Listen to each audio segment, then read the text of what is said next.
Beyond medias நேயர்களுக்கு வணக்கம். நான் உங்கள் ஈரோடு உதயகுமார். பல குறிப்புகளோடு ஆன்மீகம் சம்பந்தப்பட்ட, யோகா கலைகள் சம்பந்தப்பட்ட, ஜோதிடம், தியானம் சம்பந்தப்பட்ட பதிவுகளை தொடர்ந்து நம்மளுடைய நேயர்களுக்காக நம்ம தொடர்ந்து பதிவுகளாக செய்துக்கிட்டே வரோம். சரி, இன்றைக்கி பார்த்திங்கன்னா ஒரு குறிப்பாக மருத்துவம் சார்ந்த விஷயங்களுக்கெல்லாம் ஜோதிடம் பயன்படுதா, இதை கொஞ்சம் ஒரு குறிப்பாக எடுப்போமே. சரி, இதில் இன்னும் குறிப்பாக பார்த்தீங்கன்னா இன்றைக்கி ஒரு குறிப்பாக கணையம் சார்ந்த உடல் உபாதைகள் ஏற்படுவதை ஒரு குறிப்பாக பேசுவோம். சரி, உடம்புல ஒவ்வொரு பகுதிகளும் ரொம்ப முக்கியம்.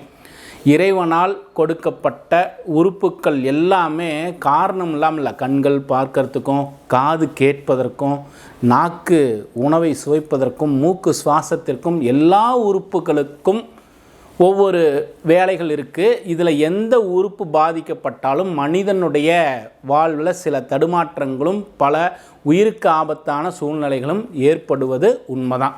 இதில் இன்றைக்கி நாம் பேசக்கூடியது பார்த்திங்கன்னா கணையம் சார்ந்த உறுப்பால், கணையத்தால் ஏற்படக்கூடிய விஷயங்களை ஜோதிடத்தில் கண்டுபிடிக்க முடியுமா? ஒருவருடைய ஜாதகத்தை வச்சுட்டு கணையம் என்ற உறுப்பு பாதிப்படையுமா அடையாதா, இதை கண்டுபிடிக்க முடியுமா? கண்டுபிடிக்க முடியும். ஏன்னா ஜோதிடம் மனித குலத்திற்கு கிடைத்த மிகப்பெரிய ஒரு வரம். இதை ஞானிகளும் யோகிகளும் நமக்கு வகுத்து கொடுத்துருக்காங்க. வேதத்தினுடைய கண்களாக இந்த ஜோதிடம் இருக்குது. ஜோதிடத்தை சரியாக பயன்படுத்திக்கிட்டால் நிச்சயம் ஒவ்வொரு நோயையும் முன்கூட்டி அறிய முடியுங்கிறது உண்மைதான். இன்றைக்கி இந்த கணையத்தை பற்றி பேசுகிறோம் இல்லையா? ஒருவருடைய ஜாதகத்தையும் எடுத்துக்கோங்களேன், எந்த ஜாதகமாக வேணாலும் இருக்கட்டும். ஜாதகத்தில் லக்னத்துக்கு 5ஆம் வீடு வலுவில்லைன்னா கொஞ்சம் கணையத்தில் குறைகளை ஏற்படுத்தும். லக்னத்திலிருந்து எல்லாருக்குமே ஒரு ஜாதகம் இருக்கும். அந்த ஜாதகத்திற்கு லக்னத்திற்கு 5ஆம் வீடு பலம் இல்லை, வலுவிழந்துருச்சு அப்படின்னு சொன்னால் அவர்களுக்கு கணையம் சார்ந்த உபாதைகள் ஏற்படக்கூடிய வாய்ப்புகள் உண்டு. பல குறிப்புகள் இருக்குது. இந்த ஜோதிடத்தை பயன்படுத்தி ஒருவருடைய உடல் உறுப்புக்களில் எந்த இடத்துல தொல்லைகள் ஏற்படுது, எது நோயாக ஏற்படுகிறதுங்கிறதெல்லாம் கண்டுபிடிக்கிறதுக்கு பல குறிப்புகள் இருக்குது. நம்ம பொதுவாக குறிப்பிட்ட ஒரு குறிப்பை மட்டுமே வச்சுட்டு பேசுகிறோம். இன்றைக்கி விஷயத்தை சொல்லணும், ஆரம்பிக்கணுங்கிறதுக்காக. சரி, இதில் இன்னும் பார்த்திங்கன்னா குருன்ற கிரகம் ஜாதகத்தில் பார்த்திங்கன்னா 9 கோள்கள் இருக்கும், 9 கிரகங்கள் இருக்கும். இந்த கிரகத்தில் குருன்ற கிரகம் வலுவிழந்துட்டா, இந்த குருன்ற கிரகம் வலுவிழந்துட்டா என்னாகும்? கணையத்தில் குறைகள் வரும். ஒருத்தருக்கு முதல்ல ஜாதகத்தை பார்க்கின்ற பொழுதே நமக்கு தெரிஞ்சுக்கலாம். 6ஆம் வீட்டுக்குரியவனுடைய திசை நடந்ததுன்னா நோய் சம்பந்தப்பட்ட உபாதைகள் எல்லாம் ஏற்பட போகின்றது, இதை தெரிஞ்சுக்கலாம். அதிலும் என்ன நோய் ஏற்படும், எந்த கிரகங்கள் வலு இழந்திருக்கு, எந்த கிரகம் வலுவிழந்திருந்தால் என்ன வகையான நோய்கள் எல்லாம் உருவாகும், இதெல்லாம் நிறைய குறிப்புகள் இந்த ஞானிகள் நமக்கு வகுத்து கொடுத்துட்டு தான் போயிருக்காங்க. முன்கூட்டி அறிதல், இந்த ஜோதிடத்தில் எந்த ஒரு விஷயத்தையும் முன்கூட்டி அறிவது உண்மைதான். ஒருவருடைய ஜாதகத்தில் 5ஆம் வீடும் பலமிழந்துருச்சு, குருன்ற கிரகமும் பலமிழந்துருச்சுன்னா முடிவு செய்துக்கலாம் இவர்களுக்கு கணையம் சார்ந்த உறுப்பு பாதிப்பை ஏற்படுத்தும். இதை எப்போ ஏற்படுத்தும்? ஒரு பாதகாதிபதியினுடைய திசை வருகின்ற பொழுதோ, அல்லது 6ஆம் வீட்டிற்குரியவனுடைய திசையோ புத்தியோ நடக்கின்ற பொழுதெல்லாம் உடல் உபாதைகளை ஏற்படுத்த வாய்ப்புகள் உண்டு. இது ஆயுள் வரைக்கும் தோஷமாகுதா, ஆயுளை முடிக்க போகுதா, இதையெல்லாம் தெரிஞ்சுக்கிறதுக்கும் பல குறிப்புகள் இருக்குது. அந்த 8ஆம் வீட்டுக்குரியவனுடைய திசா புத்தி இதையெல்லாம் கணிதமிடணும். ஒரு ஜாதகத்தை, தனிநபரனுடைய ஜாதகத்தை ஆய்வு செய்துட்டு பலன் சொல்லுகின்ற பொழுது தான் ரொம்ப துல்லியமான பலன்கள் எடுக்க முடியும். இப்போ நாம் பொதுவான குறிப்புகளாக தான் இந்த விஷயத்தை பேசிக்கிட்டே வரோம். என்னன்னா, இந்த மாதிரி ஒரு ஜாதக அமைப்பு இருந்தது அப்படின்னா இந்த உடல் உபாதை ஏற்படக்கூடிய வாய்ப்புகள் உண்டு அப்படிங்கிறத ஒரு குறிப்பாக முன்கூட்டி அறிதலுக்காக தான் இந்த விஷயத்தை இப்போ நாம் பேசுகிறோம்.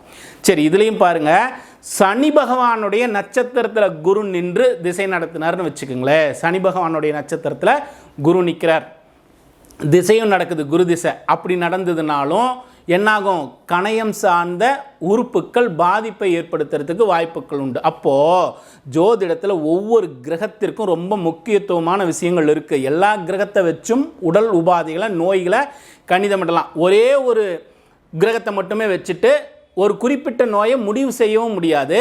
அதே போல் இந்த நோய் ஆயுளை பங்கத்தை ஏற்படுத்தி விடணும்னு சொல்ல முடியாது. எல்லா கிரகங்களினுடைய ஆய்வும், லக்ன பாவத்தினுடைய வலு, அதே போல் 8ஆம் வீட்டுக்குரியவனுடைய திசா புத்தி எல்லாம் நடக்கின்ற பொழுது தான் ஆயுள் பயத்தை ஏற்படுத்தும். இது எல்லா விஷயங்களையும் ஆய்வு செய்துட்டு தான் பலனை நிர்ணயம் செய்யணும். இப்போ நம்ம பேசுவது பொதுவான விஷயம். ஒன்று 5ஆம் வீடு வலுவிழுந்து குரு பகவான் வலுவிழந்து அல்லது சனி பகவானுடைய நட்சத்திரத்தில் குரு பகவான் நின்று திசை நடத்துவது, இந்த 5ஆம் வீட்டில் பாவக்கிரகங்கள் ராகு கேது சனி இந்த மாதிரி பாவக்கிரகங்கள் போய் அமருவது, இதையெல்லாம் குறிப்புகளாக எடுத்தோம்னா ஒருவருடைய கணையப்பகுதி பாதிக்குதா இல்லையாங்கிறது முழுமையான பலனாக எடுக்க முடியும். ஜாதகத்தை ஆய்வு செய்ய வேண்டியது ரொம்ப அவசியம். சரி, இதையெல்லாம் கணிச்சுக்கிறோம். அடுத்து வரக்கூடிய திசை 6ஆம் வீட்டுக்குரியவனுடைய திசை வருது. ஒரு குறிப்புக்காக சொல்கிறேன், நோய் ஏற்படுத்தக்கூடிய திசையாக இருக்குது. உங்களுடைய ஜாதகத்தில் இந்த கிரகங்கள் ஒவ்வொரு நோய்க்குமே சொல்லிக்கிட்டே வரலாம். நம்ம இப்போ ஒரு எடுத்துக்காட்டுக்காக பேசக்கூடியது கணையம் சார்ந்த பகுதி. இப்போ இந்த கணையத்தில் உபாதைகள் ஏற்படுத்த போகின்றது, கவனமாக இருங்க. இதையெல்லாம் சொல்கிறோம். வரும் முன் காப்பது யோகம் அப்படின்னு சொல்கிறோம் இல்லையா? வருமுன் காப்பது யோகம். யாரெல்லாம் வருவதற்கு முன்பு இது வரப்போகுது நம்ம தயாராகிக்கலாம்னா அப்படி இல்லை. பெரும்பாலான மனிதர்கள், நான் சொல்லக்கூடியது பெரும்பாலானவர்கள் என்ன செய்கிறாங்க, வந்த பிறகு தான் ஓடுறாங்க. வரும் முன் காப்பது தான் யோகம். அப்படின்னா நம்ம வந்ததுக்கப்புறம் தானே ஓடுறோம், வந்ததுக்கப்புறம் தானே நம்ம சரி பண்ணிக்கிறதுக்கு உண்டான விஷயத்தை செய்கிறோம். இந்த மாதிரி ஜாதக அமைப்புகள் இருக்குது. இந்த மாதிரி நோய்கள் உடல் உபாதைகள் ஏற்படுங்கிறத முன்கூட்டியே தெரிஞ்சுக்கிட்டோம் அப்படின்னா வருவதற்கு முன்பாகவே உங்களுடைய உணவு பழக்க முறையை கொஞ்சம் மாற்றிக்கணும்.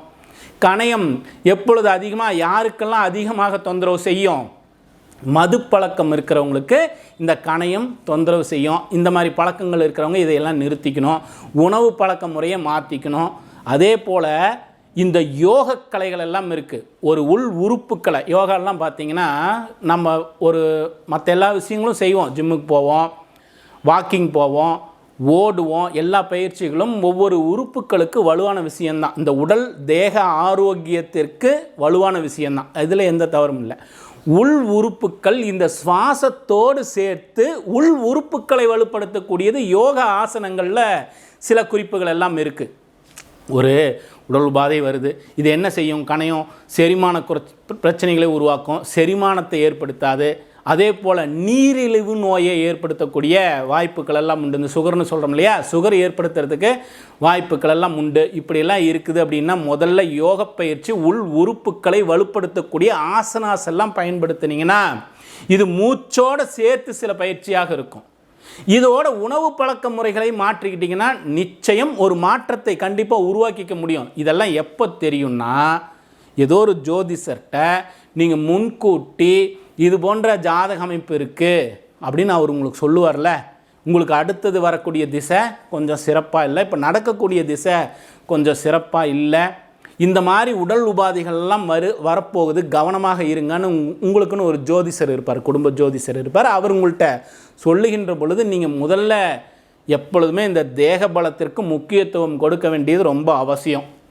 இந்த தேகத்தை ஆரோக்கியமாக வச்சுக்கிறதுக்கு என்னென்ன விஷயங்கள் செய்ய முடியும்? யோகா ஆசனம், அதே போல் நடைப்பயிற்சி, உணவு கட்டுப்பாடு, அதே போல் தேவையில்லாத பழக்கங்களை எல்லாம் தவிர்த்துட்டு தேகத்தை ஆரோக்கியமாக வச்சுருந்தீங்கன்னாவே ஒரு நல்ல மனோநிலை கிடச்சிரும். இந்த இடத்துல ஒரு கட்டுப்பாடுக்கு நம்ம சொல்கிறோம் யோகா செய்யுங்க, குறிப்பாக யோகா ஆசனங்கள் நிறையா செய்யுங்க, உள் உறுப்புக்கள் எல்லாம் வலுப்படுத்துங்க, சுவாசத்தோடு சேர்த்து ஆசனங்கள் செய்கின்ற பொழுது நற்பலன்கள் இன்னும் அதிகமாக இருக்கும். இதெல்லாம் பேசுகிறோம், இதையெல்லாம் நாம் சொல்கிறோம். சொன்னாலும் நிறைய பேருக்கு என்ன பண்ணுறோம், வந்ததுக்கப்புறம் தானே ஓடுறோம். அப்போது வந்ததுக்கப்புறம் மருத்துவம் தான் ரொம்ப அவசியம், அதை பார்த்து தான் ஆகணும்.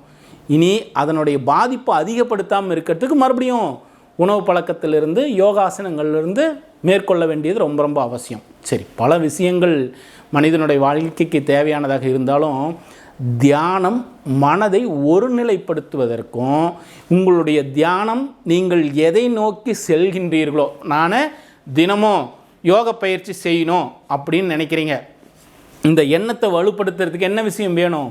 தியானம் போல விஷயங்கள் கண்டிப்பாக இருக்கணும். தியானம் இருந்தால் தான் என்ன ஆகும், உங்களுடைய எண்ணம் வலுப்படும். இன்றைக்கி காலையில் எந்திரிச்சோன்னே முதல் வேலையாக நான் வாக்கிங் போகணும் அப்படின்னு நினச்சிங்கன்னா இந்த தியானம் என்ன செய்யும், உங்களுடைய ரத்தத்திலேயே கலந்துருமா. இந்த எண்ணத்தை உள்ளுக்குள்ளார கலந்துருச்சு அப்படின்னு சொன்னால் நீங்கள் என்ன செய்வீங்க, டெய்லியும் எந்திரிச்சோன்னே முதல்ல வாக்கிங் போயிடுவீங்க, தினமும் நான் காலையில் எழுந்த உடனே முதல் வேளையாக ஓடுவதை பயிற்சியாக செய்யணும், நடைப்பயிற்சி செய்யணும், யோக ஆசனத்தை பயிற்சியாக செய்யணும். இதை நம்மளுடைய தியானத்தின் நேரத்தில் பதிவுகளாக செய்துக்கிட்டிங்கன்னா உங்கள் உடம்பும் உங்கள் மனமும் தானே தயாராகிக்கும்.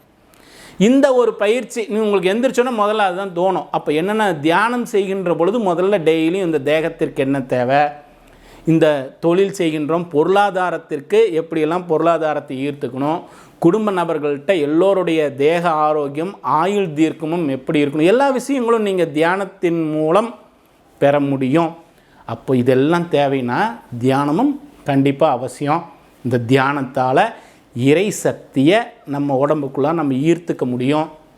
அந்த இறைவனுடைய அனுகிரகம், இறை சக்தியினுடைய அனுகிரகம் கிடைச்ச உடனே நாளும் வெற்றியான சூழ்நிலை தான் இருக்கும். எந்த இடத்துலையும் குறை வராது. சரி, இன்னும் பல ஆய்வுகளோடு பல விஷயங்களோடு பார்ப்போமே. ஏன்னா எதற்காக கணையத்தை பற்றி பேசணும்னா, நீரிழிவு நோய்ங்கிறது எல்லா வயதினருக்கும் வருது. சின்ன வயசு குழந்தைங்கள்லேருந்து பார்த்தா ஒரு 10 வயசு 8 வயசு குழந்தைங்கள்லேருந்து இருக்குது, ரொம்ப பெரியவங்களுக்கும் இருக்குது. ரொம்ப ஒரு ஜீரணமாகாமல் அதனால் உபாதைகள் ஏற்படுறதெல்லாம் நிறைய இருக்குது. ஆகையினால எல்லா வயதினருக்கும் வரக்கூடிய ஒரு உபாதைங்கிறதுனால இதை முதல்ல பேசுகிறோம். பயிற்சி, தியானம், யோகாசனம் இது முன்கூட்டி எல்லா விஷயங்களுக்கும் உங்களுக்கு ஒரு பாதுகாப்பாக இருக்கும். வந்த பிறகு மருத்துவம் தான் சரி. அதிக விழிப்புணர்வுக்காக ஒவ்வொரு பதிவுகளும் செய்துகிட்டே வரோம். இனி வரக்கூடிய காலங்களில் நிறைய மருத்துவம் சார்ந்த ஜோதிட குறிப்புகளையும் தொடர்ந்து பேசிக்கிட்டே வருவோமே. நாளும் பயனடையணும், எல்லோருடைய தேக ஆரோக்கியமும் நல்லா இருக்கணும், தீர்க்க ஆயுளோடு நம்ம நேயர்களுக்கு எல்லாத்துக்கும் ஒரு நன்மையான பலன்கள் நடக்கணும்னு அந்த எல்லாம் உள்ள இறை சக்தியை வேண்டி வணங்கிக் கொள்கிறேன்.